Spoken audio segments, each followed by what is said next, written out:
Salut les maniacs du gros son qui tâche, j'espère que vous allez bien. Comme promis, une petite vidéo longue durée, spécialement pour vous les maniacs.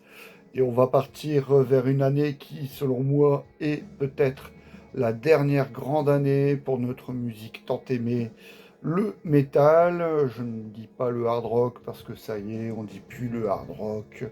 C'est un peu has-been de dire qu'on écoute du hard rock en France. On écoute en 1995, puisque c'est l'année qu'il s'agit du métal. Et en termes de hard rock, les grands noms du hard US se plantent lamentablement les uns après les autres. Je pense par exemple en 1994, Buster Nut de Tesla ou Still Climbing de Cinderella, deux albums de groupe US qui ont fait les belles heures de MTV vers la fin des années 80, début des années 90, et qui malheureusement cette année 94 et donc 95, année qui nous concerne, eh bien se voit relayé, voilà, ça y est, c'est tout, c'est fini, ces groupes-là sont passés de mode. Il n'y a qu'à voir ce qui domine les charts en cette année 95, hein.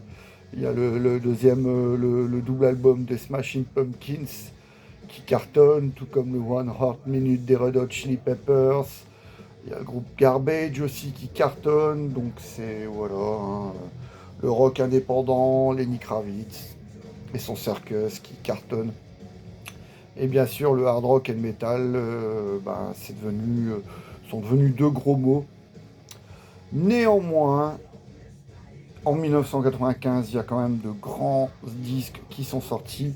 Pour moi, c'est la dernière grande année parce qu'après, ça va se gâter vers 96. Il n'y a qu'à voir toutes les contre-performances de mes groupes favoris qui sont sortis cette année-là. Le Roots de Sepultura, qui pour moi est une simple trahison de la part de Sepultura. Vraiment l'album qu'il ne fallait pas sortir, du Jump Jump Metal qui me passe par les trous de nez, comme dirait un. Puis après, qu'est-ce qu'il y a d'autre aussi? The Great Southern Tranquil, ça a été une immense déception. Et donc pour moi, 1995, c'est l'année où il y a eu les derniers grands albums, ou plutôt de nombreux grands disques qui sont sortis cette année-là. On y va les Maniacs. Il y aura peut-être une deuxième partie. Là, c'est les albums qui sont dans ma collection en vinyle. Et il y aura une deuxième partie avec les CD, les Maniacs. Allez, là les disques. Le premier album de cette sélection, c'est Ils Dispose de leur deuxième album. J'en ai déjà parlé. Du death groove metal comme je l'aime, avec du blast beat, des mosh pits. Et c'est vraiment un album somptueusement bien produit. Énorme son, gros son de batterie, les guitares qui écrasent tout sur son passage. Et les vocalistes de Beau Summer, Beau Subwoofer Summer qui font le reste. Un réel chef-d'œuvre, quelque peu mésestimé, puisque j'en ai parlé dans ma vidéo consacrée aux albums qui, selon moi, méritent une certaine reconnaissance. Donc ce Summit en fait assurément partie. C'est vraiment un super album de death metal danois, en cette année 95. Le grand retour, déjà évoqué aussi, vous allez dire il se répète, le Sieur Bruno, le grand retour de Creator avec ce Cause for Conflict. Il s'agit du 7e album de la bande à Milo Petroza, dernier album avec Frank Blackfire, unique album avec le batteur ex-Whiplash Joe Cangelossi, et un album oui, qui se veut résolument bien ancré dans son époque. Milo Petroza a une haine farouche de toute cette scène allemande, Blind Guardian ou encore Running Wild en tête, et donc enregistre cet album aux États-Unis avec l'ingénieur du son de Machine Head, Vincent Vaugenot, pour un résultat, oui, c'est réussi. C'est réussi, oui, on peut dire ça, les titres sont bien, mais c'est quand même assez éloigné de ce que Creator nous a habitués. Bon, après, ils n'ont jamais hésité à prendre des risques, ne serait-ce qu'avec l'album précédent, Renewal. Donc, ouais, dans une veine résolument moderne et surtout anti-allemande. venant de la part d'un groupe allemand. Là, par contre, ça a été enregistré, élaboré en Allemagne, le premier album de Dave Lombardo et son Grip Incorporated, avec Valdemar Zorita, le guitariste de Disper, qui produit également l'album, puisque c'est le producteur maison de l'écurie Century Media, puisque c'est lui qui a produit Lacuna Coil, Tiamat, Unleashed. Les meilleurs Unleashed, c'est Valdemar Zorita qui les a produits. Gus Chambers au chant et Jason Brooks à la basse pour ce Power of Inner Strength, mais là aussi déjà évoqué avec le classique Heretic War Chant, et un super album de trash groove metal avec les speedery chers à Dave Lombardo à la double grosse caisse, notamment sur Hostage to Heaven, un des tout meilleurs albums également sortis cette année-là.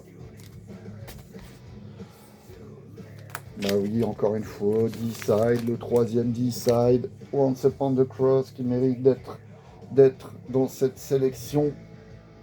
On dit que le death metal est en perte de vitesse. Il n'y en a que pour le black metal, mais bon, il y a déjà 2 albums de death et c'est pas le dernier. Once Upon the Cross, donc troisième album produit par Scott Burns. Voilà, superbe album, encore une fois de la bande à Glenn Benton, un de mes préférés.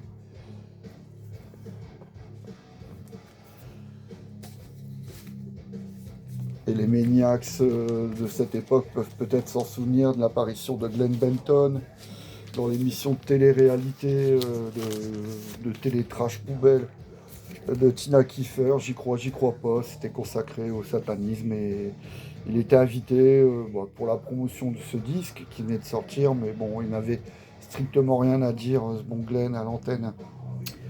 Encore du death metal, et oui, des Profundis, le meilleur de Vader, sorti en cette année 95.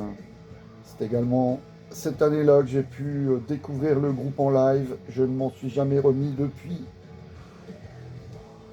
Ceux qui étaient à cette fameuse date du Caméléon de Lille en compagnie de Malevolent Creation s'en souviennent. Et double claque ce soir-là, puisqu'après le concert, je m'étais procuré le CD.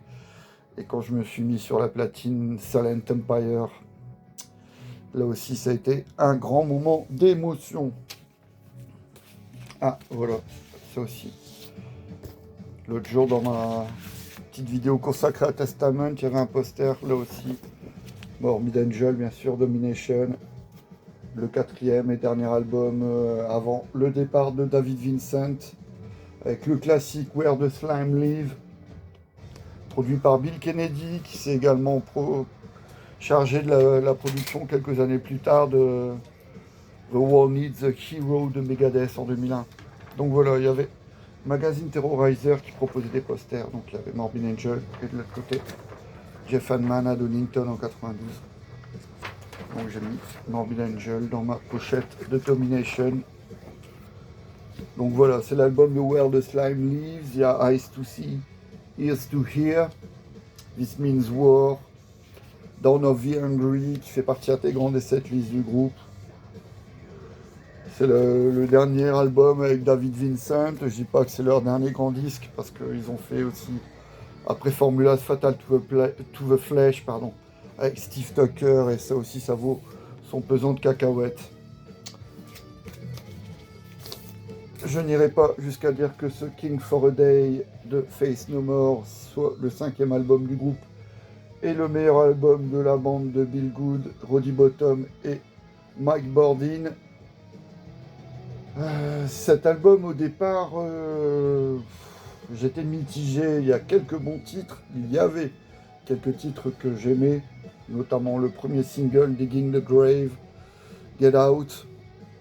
Mais il a vite pris la poussière. Je l'ignore, mais si, je sais très bien pourquoi. Il manquait quelqu'un à l'affiche dans l'équipe de Roddy Bottum, Bill Good et Mike Bordin. Il y avait bien sûr Mike Patton au chant, mais il manquait Jim Martin qui avait quitté le groupe 2 ans auparavant. Et Dieu sait que l'absence de Jim Martin s'est fait ressentir dans mon petit cœur de fan de Faith No More. Pour moi, il était et il reste irremplaçable. Donc j'ai mis du temps à apprivoiser ce disque et finalement c'est peut-être pas le meilleur Faith No More, mais c'est vraiment un de leurs tout meilleurs parce qu'il y a des super titres dessus. Evidence, Ricochet, Gentle Art of Making Enemies, Star Ready, dans une ambiance digne des meilleurs épisodes de Starsky et Hutch. Donc voilà, c'est un très très bon Faith No More, très bon cru de cette année 95.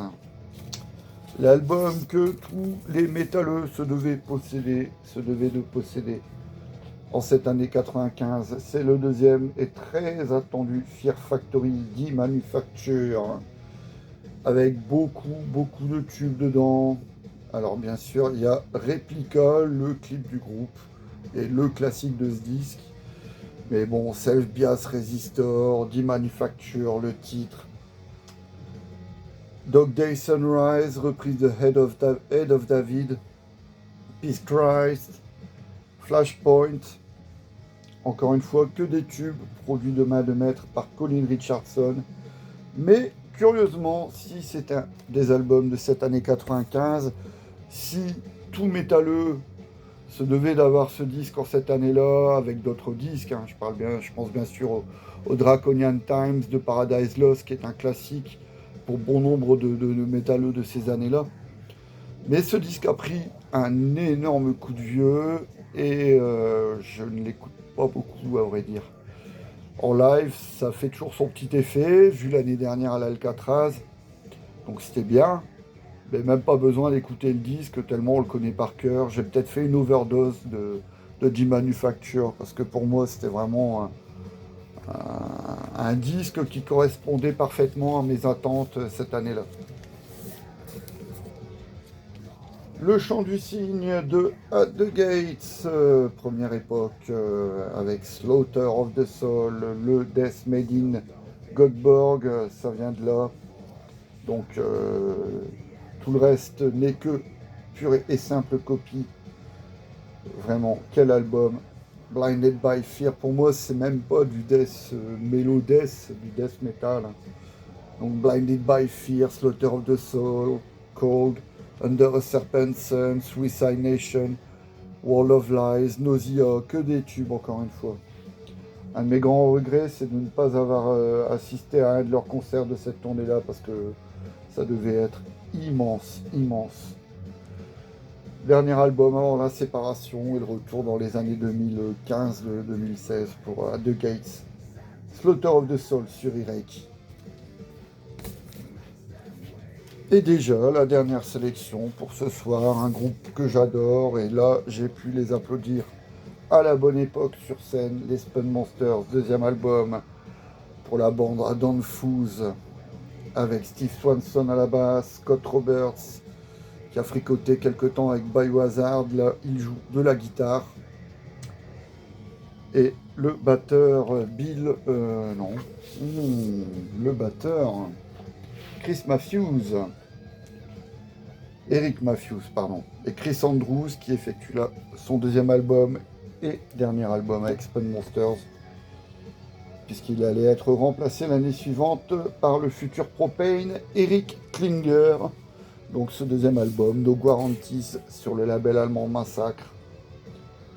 J'adore.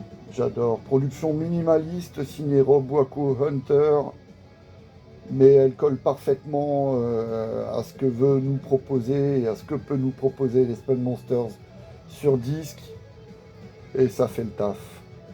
Vraiment dans le style hardcore made in Cleveland, là, les Spun Monsters, et sur scène, c'est un pur groupe de scène en fait, avec Don Foose qui est un des meilleurs frontmen dans le style. Irrésistible. Voilà, les Maniacs, c'est déjà terminé pour cette fois-ci. On se retrouve demain. Je vous proposerai certainement un solo d'un autre grand guitariste de l'histoire du hard rock et du heavy metal. Et je vous dis à très vite, donc à demain. Prenez soin de vous, hein, surtout. Ciao.